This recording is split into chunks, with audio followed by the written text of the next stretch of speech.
સમૂહ આરાધના 24 તીર્થંકર શ્રેણી તપ આરાધના તીર્થંકર શ્રેણી તપ આરાધનાનું આયોજન 24 તીર્થંકર શ્રેણી તપનું વિધાન તપાવલીમાં આપવામાં આવેલ છે. આ તપ વ્યક્તિગત રીતે કરવામાં આવે તો ચડતા ઉતરતા ક્રમે કુલ 651નો તપ થાય છે. સામુદાયિક આરાધનામાં એક સાથે કમસે કમ 600 આરાધકો જોડાય તો આ તપનું આયોજન કરી શકાય. એકાસનાનો તપ 24 લાગસનો કૌશક, 24 ખમાસના, 24 સાથિયા અને આવશ્યક ક્રિયા સમેત આરાધના કરવી. સ્ટેજ બનાવીને લાઇન્સર 24 જીન બિંબોની સ્થાપના કરવી. વચ્ચે એક મોટા મૂલનાયક સ્થાપવા. એક એક બિંબ સામે 25 આરાધકોને બેસાડવા. તેઓ પોતાની સમક્ષ રહેલા ભગવાનના નામની 20 માળા ગણવા સાથે તે જીનની આરાધના કરે.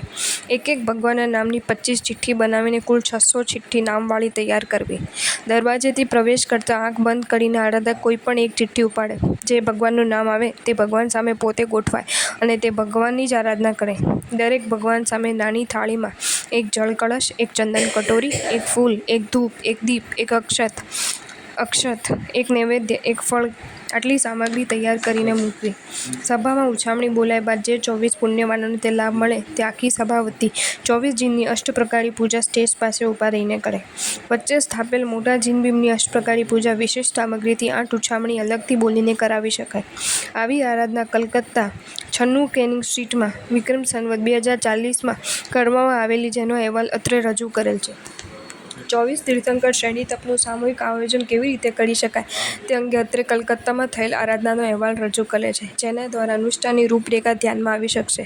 પૂજ્યપાદ આચાર્ય દેવ શ્રીમદ વિજય ભુવન ભાનુસુરીશ્વરજી મહારાજના પ્રશિષ્ય રત્ન પૂજ્ય મુનિરાજ શ્રી હેમરત્ન વિજયજી મહારાજના પ્રેરણાદાયી પ્રવચનો કલકત્તા 96 કેનિંગ સ્ટ્રીટના ઉપાશ્રયમાં ધમધોકાર ચાલી રહ્યા છે. રોજની પ્રવચન સભામાં લગભગ 2000થી 2500 અને રવિવારે આશરે 5000ની વિશાળ જનમેદની ઉમેરાય છે. પૂજ્યશ્રીના વેધક પ્રવચનોની અસર પામીને તારીખ 22/7/84ના રોજ 1400 ભાવિકો 24 તીર્થંકર શ્રેણી તપની આરાધના કરવા માટે સુસજ્જ બન્યા હતા. તારીખ 22/7/84 રવિવારના રોજ પ્રભાતે દેરાસરજીના મુખ્ય દ્વાર પરથી શરણાઈના માંગલિક સૂરો રેલાવા લાગ્યા હતા. ટ્રેન પકડવા દોડતા પ્રવાસીની જેમ ભાવિકો જિનાલય તરફ દોડી રહ્યા હતા.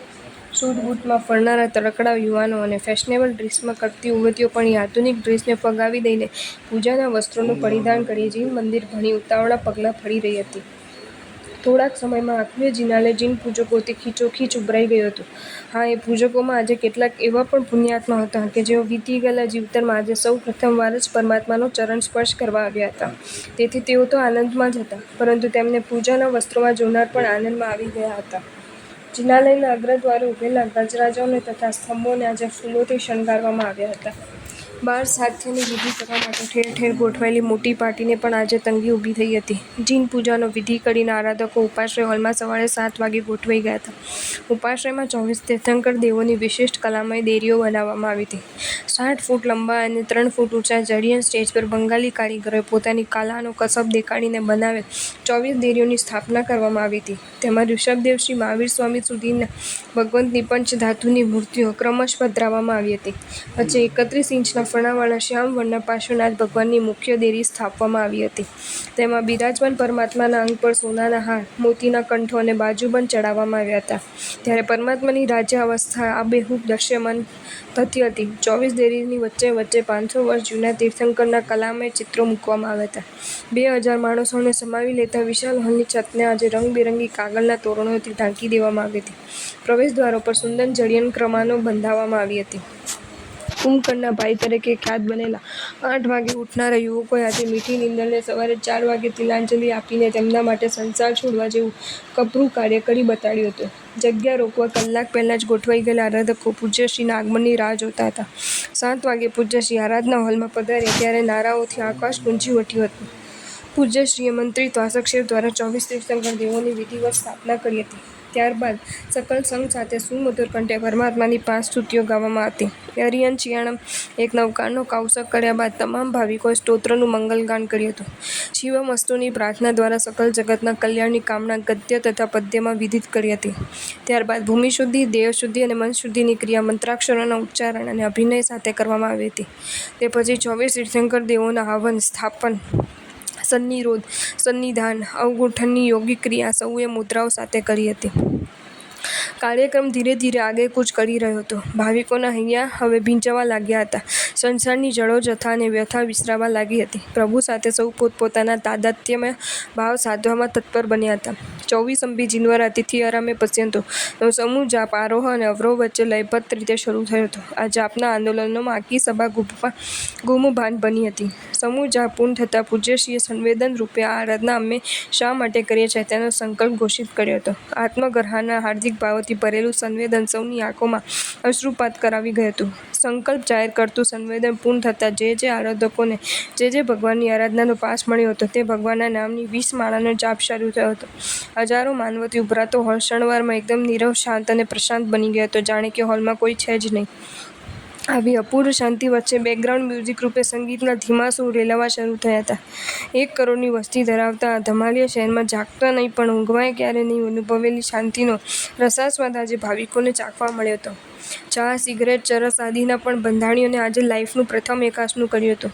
તેમનું મન એકલા જાપમાં થાકી ના જાય માટે થોડો સમય જાપ થયા બાદ વચ્ચે એક 24 તીર્થંકરોની સ્તવનાનું ગીત ભક્ત હૃદય યેવલાવાળા સુશ્રાવક હીરાચંદજીએ લહેકાવ્યું હતું. 24 જીન રાજકો પૂજે, જો કોઈ હોવે મતવાલા, પીવે ભક્તિ રસ પ્યાલા. આ ધ્રુવપદ ચલતીમાં ઉપડ્યું ત્યારે તો બાળક શું કે બુઢ્ઢા શું, યુવાન શું કે પ્રૌઢ શું, તમામે તમામ ડોલવા લાગ્યા હતા. જગ્યાની સંકડાશે અડોઅડ બેઠેલા ભાવિકો ડોલતા પાડોશીને 2-4 ધક્કા પણ લગાવી દીધા હતા. પરંતુ ભક્તિમાં ભાન ભૂલેલા ભાવિકોએ આ બાબતના ગુનાની નોંધ લેવાનું કે જરા સંભળાવી દેવાનું આજે મોકૂફ રાખ્યું હતું. ગીત પૂર્ણ થતાં મૂલનાયક ભગવાનની તથા 24 તીર્થંકર દેવોની અષ્ટપ્રકારી પૂજાની ઉછામણી શરૂ કરવામાં આવી હતી. ટાઈમના અભાવે ઉછામણી જલ્દી પૂર્ણ કરવાની હોવાથી ઝપાટાબંધ આદેશો આપવા લગાયા હતા. ટેટાની સેર ફૂટે તે રીતે થોડાક સમયમાં ઉછામણી પૂર્ણ થઈ હતી, જેની આવકનો આંખ પર્યુષણ પરની સ્વપ્નદ્રવ્યની આવકને પણ વટાવી ગયો હતો. વચ્ચે પૂજ્યશ્રીએ પ્રવચન રૂપે 24 તીર્થંકર દેવોના જીવન ચરિત્રની ઝાંખી યોગશાસ્ત્રના આધારે કરાવીને સૌને મંત્રમુગ્ધ કરી દીધા હતા. પૂજાનો આદેશ લેનારા પુણ્યાત્માઓ સૌની દેરી સમક્ષ ગોઠવાઈ ગયા હતા. નાના બાળક બાળિકાઓ 24 દિક્કુમાળિકા તથા 64 ઇન્દ્ર મહારાજોનું રૂપ ધારણ કરી વિવિધ વેશભૂષામાં મુકુટ, બાજુબંધ અને ફૂલનો હાર પહેરી હાથમાં ચામર તથા પંખા લઈને હાજર થઈ ચૂક્યા હતા. અષ્ટપ્રકારી પૂજાના 8 આંતરામાં 24 તીર્થંકર દેવોની ગુજરાતી 3 સ્તુતિઓ ગાવા સાથે પૂજાનો દુહા અને મંત્ર બોલાયા પછી થાળી વાગતા એકી સાથે મૂલનાયક ભગવાનની તથા 24 તીર્થંકર દેવોની જળપૂજા, ચંદન પૂજા, પુષ્પપૂજા આદિ 8 પ્રકારની પૂજા ચાલુ થઈ હતી. વચ્ચે સ્વાહાપદના ઉચ્ચારણથી હોલ ગાજી ઉઠતો હતો. દિક્કુમારિકા તથા ઇન્દ્ર મહારાજાઓ ચામર તથા પંખા વીંજી રહ્યા હતા. પ્રભુની રાજસભાના દ્વારપાલો ચાંદીની ચડી સાથે પોતાની ફરજ ભક્તિસભર હૃદય બજાવી રહ્યા હતા. વચ્ચે થતા શંખનાદો વાતાવરણને પવિત્ર બનાવી રહ્યા હતા.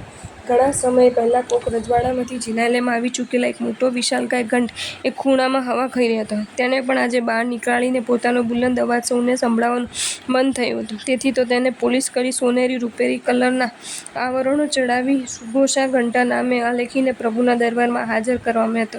તેના સુશોભિત દેદાર જોતાં તેને વગાડવા માટેના પણ ભાવ બોલાવા લાગ્યા હતા. અંતે રૂ751માં તેને વગાડવા માટેનો આદેશ અપાયો હતો. પૂજાઓની વચ્ચે આ વિરાટકાય સુઘોષા ઘંટે પોતાનો મંગલધ્વનિ ચાલુ રાખ્યો હતો. અષ્ટપ્રકારી પૂજાનો કાર્યક્રમ પૂર્ણ થયા બાદ પ્રભુજીની આરતી ઉતારવાનો એક ભવ્ય કાર્યક્રમ શરૂ થયો. આરાધનામાં બેઠેલી બહેનોએ આગલી રાતે ઉજાગરો કરીને આરતી ઉતારવા માટે પોતપોતાની થાળીઓને રંગબેરંગી ડિઝાઇનો વડે સજાવીને તૈયાર કરી હતી. માટીના નવા કોડિયામાં આરાધકો પોતાની આરતી સાથે લઈને આવ્યા હતા. મૂલનાયક ભગવાનની 108 દીવાની આરતી પ્રગટતાની સાથે એકી સાથે આરાધકોએ પોતાની આરતી પણ પેટાવી હતી. આખો હોલ 1500 ઉપરાંત દીવડાઓના પ્રકાશથી ઝળહળી ઉઠ્યો હતો. તાલબદ્ધ રીતે જય જય આરતી આદિજી નંદાપદનું ગુંજન શરૂ થયું હતું. શંખનાદો દ્વારા જયધ્વનિ પ્રગટ થયો હતો. સુઘોષ ઘંટાનો ઝંઝાવાત ગરજી રહ્યો હતો. 24 ભગવાન પાસે ચામર અને પંખા વીંજાઈ રહ્યા હતા. આરતીની દીપશિખાઓ ડાબે હાથેથી નીચે ઉતરી જમણે હાથેથી જ્યારે ઉપર ચડતી ત્યારે ટમટમતા તારલિયાવાળું આકાશ જાણે નીચે આવી ગયું હોય એમ લાગતું હતું. લાખ દીવડાઓની આરતી સમય પહેલેથી જાહેર થયેલો હોવાથી દૂર કલકત્તાના ઉપનગરોમાંથી પણ ભાવિકો તે સમયે પોતાની આરતી લઈ ઉપસ્થિત થયા હતા. આ આરતીનો કાર્યક્રમ એટલો જ અદ્ભુત, આનંદપ્રદ અને અભૂતપૂર્વ રહ્યો હતો. આરતી પૂર્ણ થતાં બૃહદ શાંતિપાઠની ઉદ્ઘોષણાપૂર્વક શાંતિ કળશ ભરવામાં આવ્યો હતો. 24 તીર્થંકર પરમાત્માનો પવિત્ર નમન જલને ગ્રહણ કરવા થનારી પડાપડી રોકવા જિનાલયના દ્વાર પાસે મોટા ડ્રમમાં તે પવિત્ર જલોને સ્થાપવામાં આવ્યો હતો. પૂર્ણ થયા બાદ પૂજ્યશ્રીએ દેવવંદન 12 ખમાસના 12 લોગસના કૌશકનો વિધિ સમૂહમાં પૂર્ણ કરાવ્યો હતો. ત્યારે 7 વાગ્યેથી ચૂપચાપ બધું કાર્ય જોઈ રહેલી ઘડિયાળે 12ના ડંકાનો અવાજ કર્યો હતો. ભક્તિમાં સમયનું ભાન ભૂલી ગયેલા ભાવિકોને ત્યારે જ ખબર પડી કે એકાસનનો સમય થઈ ગયો છે. પૂજ્યશ્રીના શ્રીમુખે છેલ્લે પ્રભુસ્તુતિ, ઉપસર્ગા, શ્રેયમંતી અને સર્વમંગલ માંગલ્યમના શ્લોકો સાંભળી સૌ વિખેરાયા. સાંજે 6 વાગે પ્રતિક્રમણ સાથે રાત્રે 8 વાગે ભાવના રાખવામાં આવી હતી. પ્રભુજીની અંગરચના કરવામાં આવી હતી. સવારે 5 વાગ્યાથી એકધાર્યું ધમધમવા લાગેલું 96 કેનિંગ સ્ટ્રીટનું વિશાળ કમ્પાઉન્ડ રાત્રે 10 વાગે શાંત થયું હતું. પણ ત્યાં સુધી તો તેણે હજારો ભક્ત માનવોની ચરણ પાદુકા પોતાના માથે ઉચકવાનો લાભ મેળવી લીધો હતો. આ આરાધનામાં બેસવા માટેના પાસ ગુરુવાર સુધી આપવામાં આવેલ સંખ્યા 1400 સુધી પહોંચી ગઈ. પાસ આપવાના બંધ કરવામાં આવ્યા હતા, પરંતુ કોઈપણ રીતે આરાધનામાં બેસવા માટે તલપાપડ બનેલા કેટલાક ભાવિકોએ પાસ મેળવવા માટે માંગો તેટલા રૂપિયા આપવાની ઓફર કરી હતી. સિનેમાની ટિકિટ જેવો બ્લેક આરાધનાનો પાસ માટે પણ બોલવા લાગ્યો હતો. જો તમને આ વિડીયો ગમ્યો હોય તો આ વિડીયોને લાઇક કરો અને શેર કરો અને આવા જ નવા વિડીયો જોવા માટે જૈન ફેક્ટ્સ એન્ડ સ્ટોરીઝની ચેનલને સબસ્ક્રાઇબ કરો. ધન્યવાદ.